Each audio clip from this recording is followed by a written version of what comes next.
Bom dia, irmãos.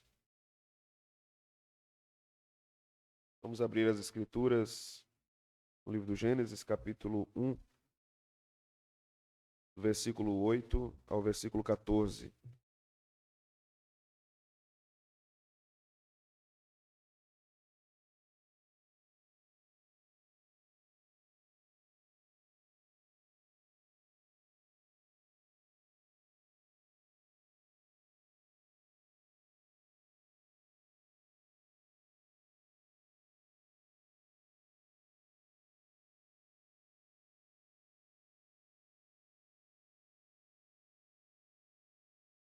Continuaremos a observar hoje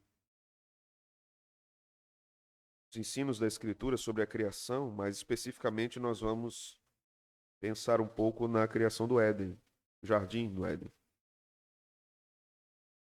texto sagrado nos diz: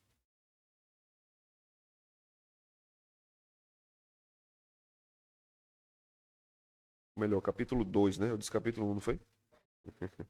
Capítulo 2, do 8 ao 14. Perdão. E plantou o Senhor Deus um jardim no Éden, na direção do Oriente, e pôs nele o homem que havia formado. Do solo fez o Senhor Deus brotar toda sorte de árvores agradáveis à vista e boas para alimento, e também a árvore da vida no meio do jardim, e a árvore do conhecimento do bem e do mal. E saía um rio do Éden para regar o jardim, e ali se dividia, repartindo-se em 4 braços. O primeiro chama-se Pison. É o que rodeia a terra de Avilá, onde há ouro. O ouro desta terra é bom. Também se encontram lá o bidélio e a pedra de ônix. O segundo rio chama-se Gion. É o que circunda a terra de Cush. O nome do terceiro rio é Tigre. É o que corre pelo oriente da Assíria. E o quarto é o Eufrates. Amém. Orar? Senhor bendito, obrigado pela tua palavra. Pedimos que o Senhor fale conosco neste tempo. Recebamos do Senhor instrução, doutrina para o nosso coração, para a nossa vida. A tua palavra é vida para os nossos ossos. Pedimos que o Senhor nos oriente e o Espírito Santo aplique a tua palavra a casos específicos na vida de cada um dos teus servos aqui. As minhas aplicações, Senhor, são gerais e algumas delas alcançarão particularmente algum aspecto da vida do teu povo. Mas as aplicações que o Senhor faz ao sermão são cirúrgicas, são específicas, são transformadoras ao coração da igreja. É isso que nós te suplicamos, pedimos. Obrigado pelo livro do Gênesis, Senhor, que é valioso, preciosíssimo para nós. É o que nós te oramos, no nome de Jesus. Amém. Podem sentar, irmãos. Como eu comecei a falar na última ocasião, estes aspectos mencionados no capítulo 2 de Gênesis, com respeito à criação do jardim, agora não apenas do cosmos, como vimos no capítulo 1, mas a criação do jardim, é muito importante porque demonstra vários aspectos da vida humana e que podemos extrair muitas lições para nós no que está contido aqui. Esta parte pode parecer apenas uma narração complementar ou que configura uma completude da narrativa toda do texto no início de todas as coisas, antes do pecado. Mas, na verdade, o Espírito Santo está nos dando aqui informações a respeito de qual era o ideal divino para o Jardim do Éden. E nesses aspectos idealísticos, podemos dizer, que foram implementados, não ficaram apenas no aspecto do pensamento divino, da mentalidade divina, podemos aprender muitas coisas concretas para o nosso tempo, muitas lições para o nosso tempo. Nós vamos examinar estes versículos com atenção e também observar como eles dialogam com a história da salvação. A própria Escritura se vale das informações que estão aqui e faz várias aplicações em outros aspectos, não apenas no aspecto biológico que nós estamos observando aqui, no aspecto botânico que nós estamos observando aqui, não apenas nos aspectos de uma ciência hídrica como nós estamos observando aqui com respeito aos rios, não apenas no aspecto antropológico com respeito ao homem, como nós estamos observando aqui, ou mesmo no aspecto econômico, como nós vamos observar aqui. Todos esses aspectos estão presentes no texto e o texto é riquíssimo. Mas a Escritura interpreta ou aplica estas verdades materiais contidas no capítulo 2 de Gênesis a uma realidade espiritual. Nós vamos ter aspectos importantes e interessantes com respeito à árvore da vida, por exemplo. Vamos ter aspectos importantes e relevantes sobre o rio que flui do Éden. E esses aspectos estão no âmbito escatológico, ou seja, essas informações, tanto com respeito à árvore da vida, como com respeito ao rio, estão no Apocalipse, no final de Apocalipse. Isso deve chamar nossa atenção, porque isso é uma obra do Espírito Santo. Na verdade, primeiro, uma obra espiritual do Espírito Santo na mensagem da Escritura.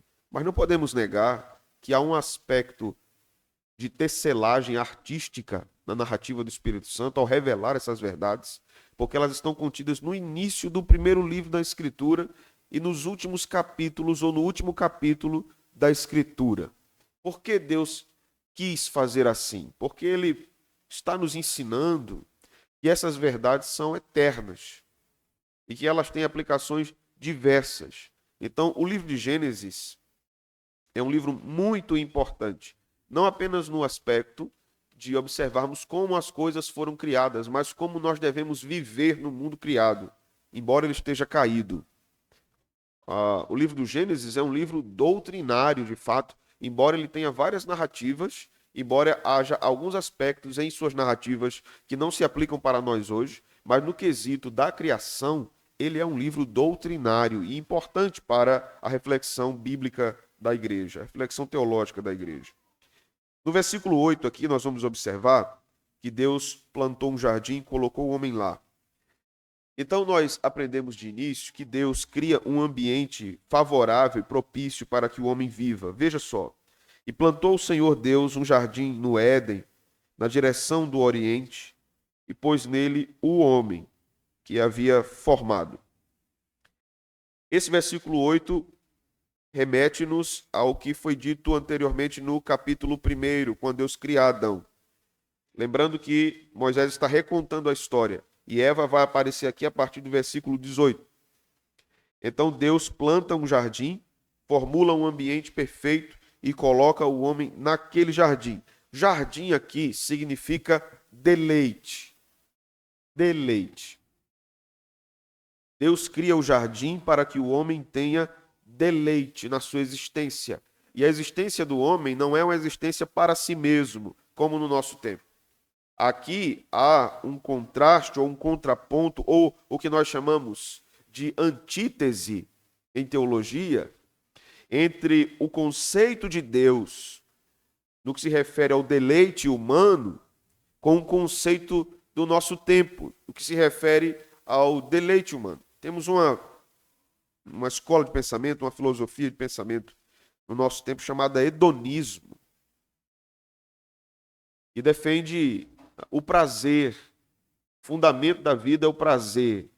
É claro que existem muitas ramificações desse pensamento, mas aqui nós precisamos pensar nesses dois aspectos. O que Deus nos dá como prazer e o que o mundo ou o nosso coração pecador nos propõe como prazer.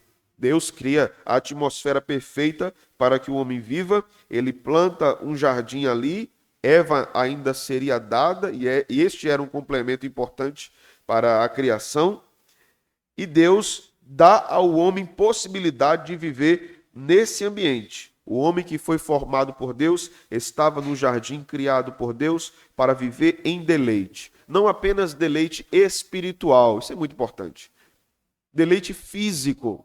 Deus estava interessado que os seres humanos tivessem deleite físico.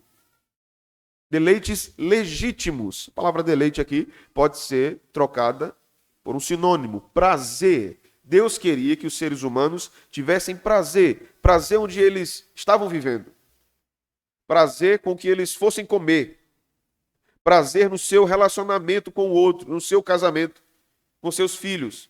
Deus estava interessado que eles tivessem prazer. Lembrando que nós falamos em outros sermões que o Éden, o jardim no Éden, também era um templo de adoração a Deus. Então, Deus vai mostrando aqui que a vida espiritual é uma vida integral, não repartida. Deus quer que tenhamos deleites espirituais e sai ou deságua desse deleite espiritual que temos com Deus, deleite na nossa casa, deleite no nosso trabalho, deleite no ambiente em que vivemos. Deus deseja isso, porque Deus deu isso aos primeiros homens. Você já teve a experiência da sua casa estar muito bagunçada? Muito? Como é que você ficou? É horrível, né? Quem já teve a experiência de mudança, eu já me mudei umas 15 vezes na minha vida. É horrível. Não é? Você fica perturbado do juízo. Você não consegue ter prazer na casa. Como ter prazer na casa? Né? Eu me lembro, quando eu pensei nesse texto, eu me lembrei, hoje eu dizia à minha esposa de manhã, que eu me lembrei das muitas vezes que a gente se mudou, né? E que eu tive que arrumar minha biblioteca. Não, aquilo no começo não era uma biblioteca, era um depósito. Porque eu não sabia nem por onde começar. Quando eu abria as 3 primeiras caixas, já enchia o quarto todo. Eu disse, agora, eu vou fazer o quê aqui? Como é que eu arrumo isso aqui?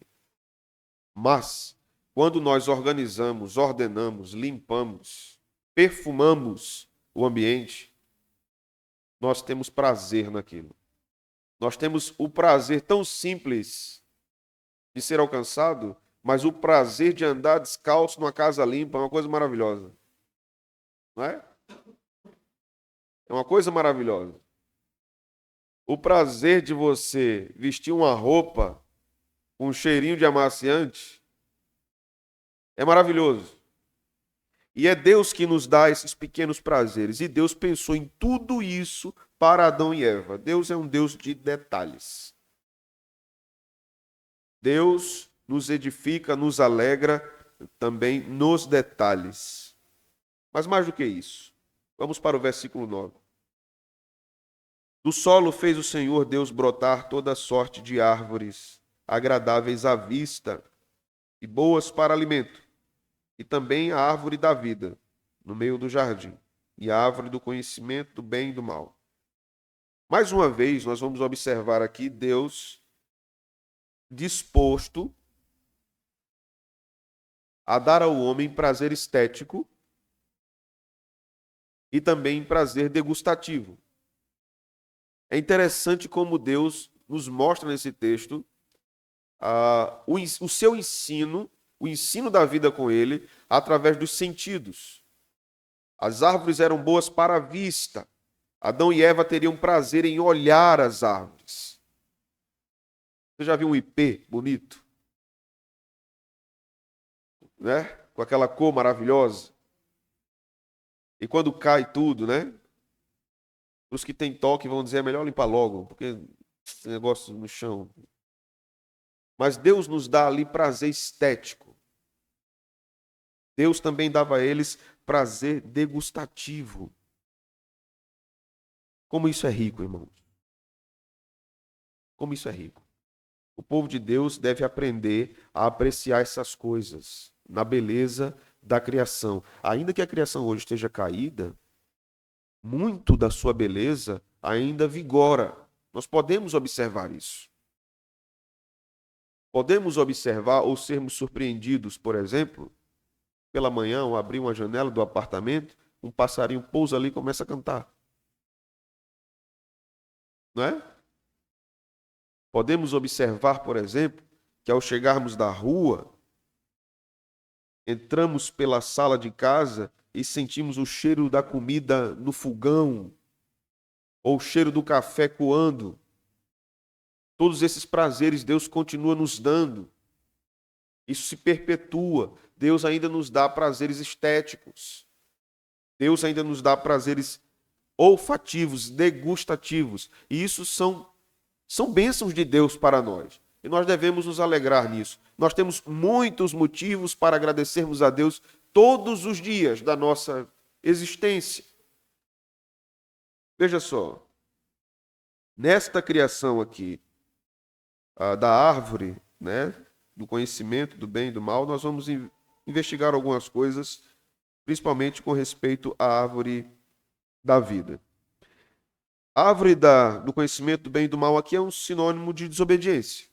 Ela existiu, era literal, mas era um sinônimo de desobediência. Comer daquele fruto era desobedecer a Deus, era buscar independência de Deus. Obedecer a Deus, consumir das outras árvores e da árvore da vida era um sinônimo de deleite, de obediência. O que é que a Escritura está nos ensinando?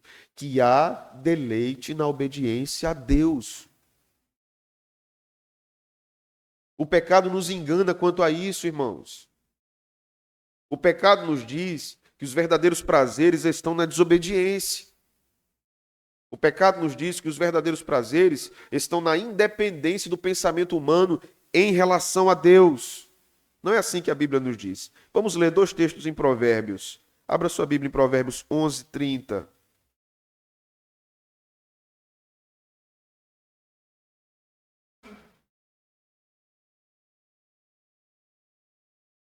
Depois nós vamos ler Provérbios 13:12.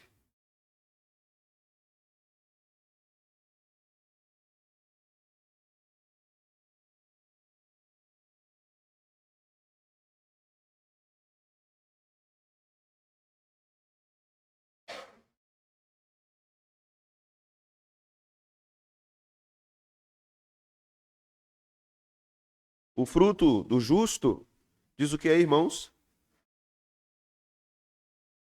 E o que ganha almas é sábio. O fruto do justo é árvore de vida. Você acha que essa menção aqui, árvore de vida, é aleatória? Você acha que a menção a fruto, árvore de vida, esta menção, esta linguagem do sábio é aleatória? É claro que ela não é. Ela está conectada com a descrição de Gênesis. O candelabro do tabernáculo simbolizava a árvore da vida.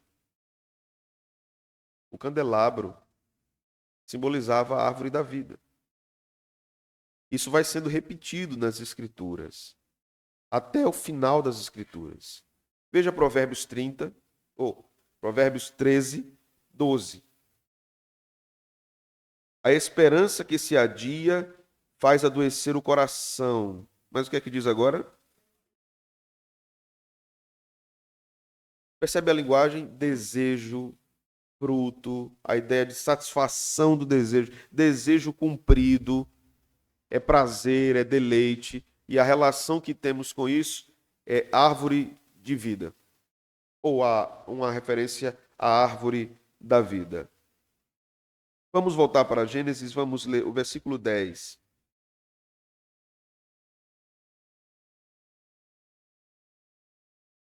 E saía um rio do Éden para regar o jardim, e dali se dividia, repartindo-se em 4 braços.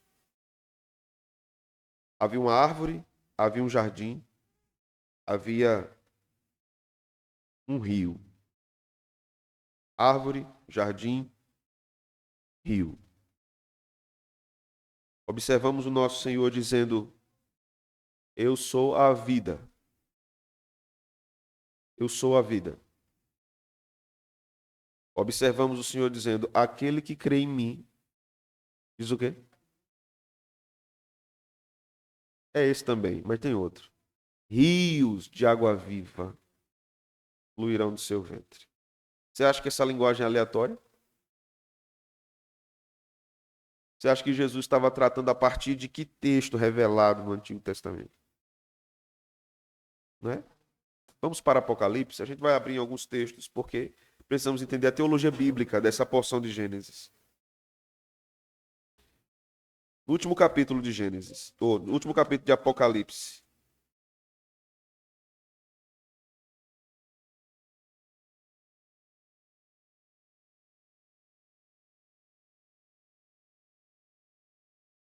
Versículo 19.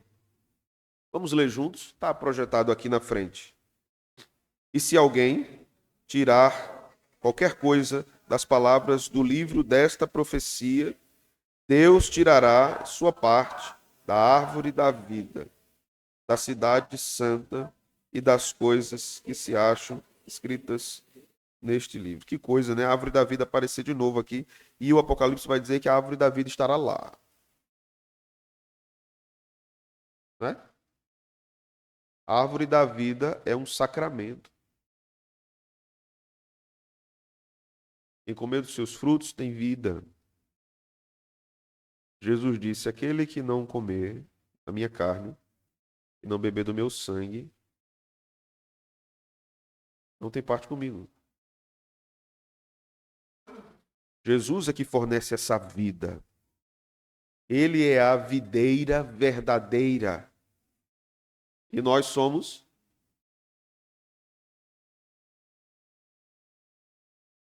Se ele é a videira e nós somos os frutos, quem tem prazer nesses frutos? Deus. Deus. Por isso que Isaías 53 vai nos dizer que ele verá o fruto do seu penoso trabalho e se alegrará. Deus, trino, né? Estamos falando da Trindade. Como isso é rico, irmãos. Ainda em Apocalipse 22, veja o versículo 1. Vamos ler o versículo 1. Vamos ler juntos? O que é que diz aí? Então,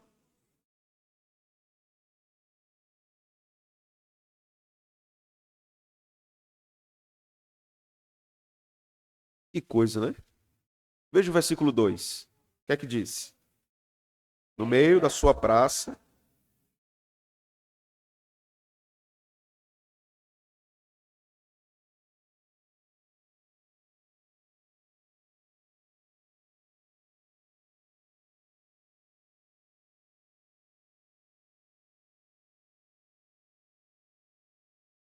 interessante, não é? Irmã Jodé dizendo chá. Vai ter chá.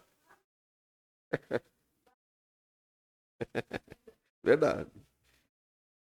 Que coisa interessante. Esta é a importância de observarmos as Escrituras na sua totalidade, como ela ensina determinado assunto. Se nós não tivéssemos Apocalipse, não tivéssemos Provérbios, nós teríamos muitos ensinos ricos em Gênesis. Mas a Escritura é uma unidade, o seu ensino é unificado. Para entender, então, a doutrina da Escritura, nós precisamos entender o que ela fala sobre aquele assunto em muitos momentos distintos, para que tenhamos a devida aplicação às nossas vidas, à igreja e tudo que o Senhor quer que aprendamos. Então, este rio, que agora vamos observar, a partir do verso 10, também nos chama a atenção, né? Um rio, mas estamos falando da mesma teologia. Da mesma teologia. De fato, o rio no Éden era um rio físico e ele regava o jardim para trazer vida ao jardim. Mas não devemos esquecer que toda manifestação material do cuidado de Deus há uma relação espiritual por trás. Há uma operação espiritual por trás. Veja o verso 11. O primeiro chama-se Pison, é o que rodeia a terra de Avilá, onde há ouro. Ouro. Moisés registra que havia ouro. Nesse momento histórico da existência de Adão e Eva, não existia a ciência econômica. Porque a ciência econômica se dá, ou funciona, ou opera baseada em quê? Baseada na escassez. Você precisa ter falta para que você tenha economia. Se você não tem falta de algo, não há escassez de algo, não precisa de economia. E não havia pecado. E havia abundância no que estava sendo fornecido ali a Adão e a Eva posteriormente. E seria também aos seus filhos. Então não havia necessidade de economizar. E também não havia necessidade de uma educação administrativa para Adão e Eva, porque a filosofia do desperdício se dá por causa do pecado. Eles eram mordomos, eles sabiam administrar o que Deus havia dado a eles. O pecado não havia entrado no mundo, então a administração dos bens que Deus havia dado era uma manifestação espiritual de devoção a Deus. Se Deus me deu cheiro bom onde eu vivo, comida boa onde eu vivo, imagens bonitas onde eu vivo, prazer onde eu vivo, como eu respondo a isso? Eu respondo me deleitando e respondo cuidando do que Deus deu. Por isso que Deus vai dizer a Adão e Eva: cuide do jardim, guarde o jardim, cultive o jardim. Nós vamos chegar nessa parte, mas a mesma palavra que Deus usa aqui para cultivo é a palavra que vai resultar no termo cultura. Veja o que Deus está ensinando aos nossos primeiros pais. E aqui cabe uma aplicação. Nós não estamos no mesmo estado sem pecado como Adão e Eva estiveram nesse começo. Mas como nós estamos cuidando daquilo que Deus tem nos dado? Como nós estamos administrando o que o Senhor tem trazido às nossas mãos? Os bens que Ele tem nos dado, em termos espirituais, em termos materiais, em termos intelectuais. Nós estamos devotando isso a Deus, devolvendo a Deus como louvor? Ou estamos apenas trazendo para nós alguma espécie de glória? Eu consegui, eu vou alcançar, eu vou me realizar. Eu acho que a gente precisa trocar a palavra de realização pessoal por glória de Deus. Não é verdade, irmãos? Devemos trocar esses termos, né? Realização pessoal por glória de Deus. Deus deve ser glorificado em todas as nossas atividades. Agora abra comigo, por favor, no Salmo 46, verso 4.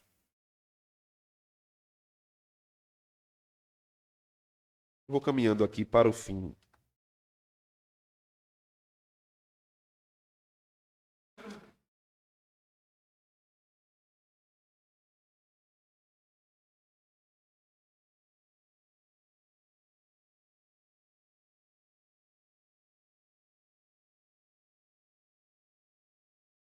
Este é um salmo muito caro para a reforma protestante. Lutero escreveu o Castelo Forte baseado nesse salmo. E no versículo 4 e versículo 5, nós temos aqui algo que salta aos nossos olhos, porque tem muita relação com o que nós estamos estudando. O texto vai dizer: há um rio cujas correntes alegram a cidade de Deus, o santuário das moradas do Altíssimo. Deus está no meio dela. Dela quem? Da cidade. Jamais será abalada. Deus ajudará desde antemanhã. O rio corre pela cidade, Deus sustenta a cidade e protege a cidade. Que coisa! O rio corria no Éden, regava o Éden, e Deus incumbiu Adão e Eva de cultivar e guardar o jardim. Eles não fizeram isso. Eles caíram na tentação de Satanás. Mas aqui Deus diz que o rio rega e que ele guarda a cidade. Que cidade é essa?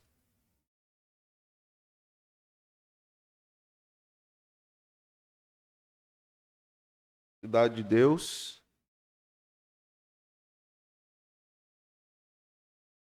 Qual é a cidade de Deus?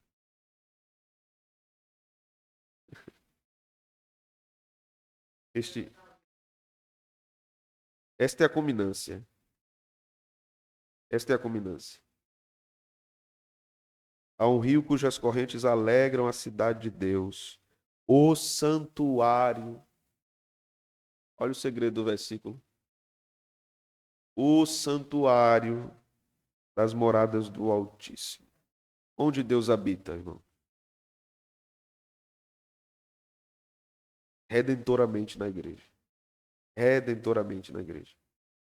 Né? Deus está em todos os lugares, ele é onipresente. Mas redentoramente, pactualmente, ele habita na igreja. E que rio é esse que flui? É o mesmo que Jesus falou. Rios de água viva fluirão do seu ventre. O Espírito Santo de Deus.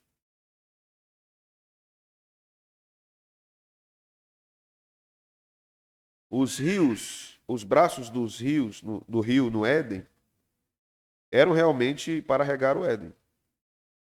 Mas eles apontam para uma realidade espiritual que a Escritura demonstra. A presença do Espírito Santo na igreja. A abundância do Espírito Santo na igreja.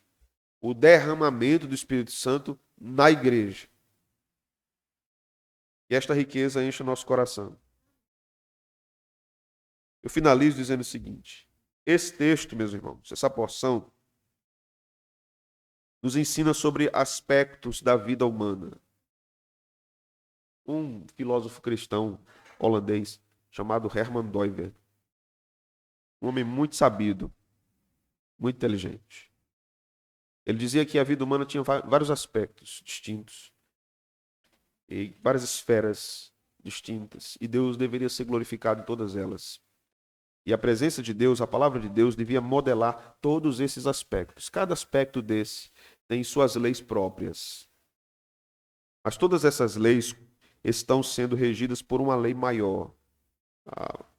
A revelação de Deus, a verdade de Deus, podemos dizer assim. E nesse texto nós observamos isso. Nós observamos um aspecto espiritual no jardim. Deus estava ali. E além de dar tudo isso a Adão, ele falava com Adão. Havia revelação para Adão. Observamos ali que há um aspecto biológico. Havia vida. Vida. O cenário não era um cenário apocalíptico. Não era um cenário de cinzas. Não era um cenário de fumaça, de escuridão, de trevas. Era um cenário de luz. Era um cenário de cores, de odores, de cheiros distintos, de sons distintos. Haviam aspectos biológicos riquíssimos ali que Deus queria que os humanos observassem. Isso é repetido por Jesus no Evangelho. Quando Jesus vai tratar das nossas dificuldades internas, Jesus vai dizer, olhe para os passarinhos e olhe para as flores. Veja o apelo espiritual, estético do ensino religioso de Jesus. Observe a criação. Nós fazemos pouco isso. Fazemos pouco isso, felizmente. Temos o aspecto econômico no jardim. Passava-se um braço do rio na terra de Avilá e Deus, coloca um detalhe lá, havia ouro ali. Que coisa interessante, irmão. Porque o que é que valia ouro para Adão? Adão não precisava de ouro. Imagina Adão cavando a terra para fazer alguma coisa lá e de repente aparece um negócio brilhoso. Nossa, ouro. Vou colocar tudo aqui no meu bolso. Nem bolso tinha, porque nem roupa tinha. Mas tinha ouro. Então, no aspecto econômico, a terra era riquíssima. Não havia falta de nada. Por isso que o detalhe está ali. No aspecto psicológico, qual era a necessidade que Adão tinha? Nenhuma. Deus estava lá. Deus estava lá. Aspecto físico. Aspecto físico ou aspecto antropológico. Adão foi constituído por Deus e ele sabia quem ele era. Adão não tinha dúvida da sua identidade. Ele entrou em dúvida quando ele foi tentado. Nós estamos observando todos esses aspectos da nossa vida. Nós estamos observando o aspecto espiritual da nossa vida, o aspecto biológico de nossa vida, o aspecto econômico de nossa vida, o aspecto psicológico de nossa vida, o aspecto físico de nossa vida. Todos esses aspectos têm glorificado a Deus. Precisamos refletir nisso, porque a Bíblia nos dá o caminho para isso. Vamos orar? Obrigado, Senhor, por esta manhã.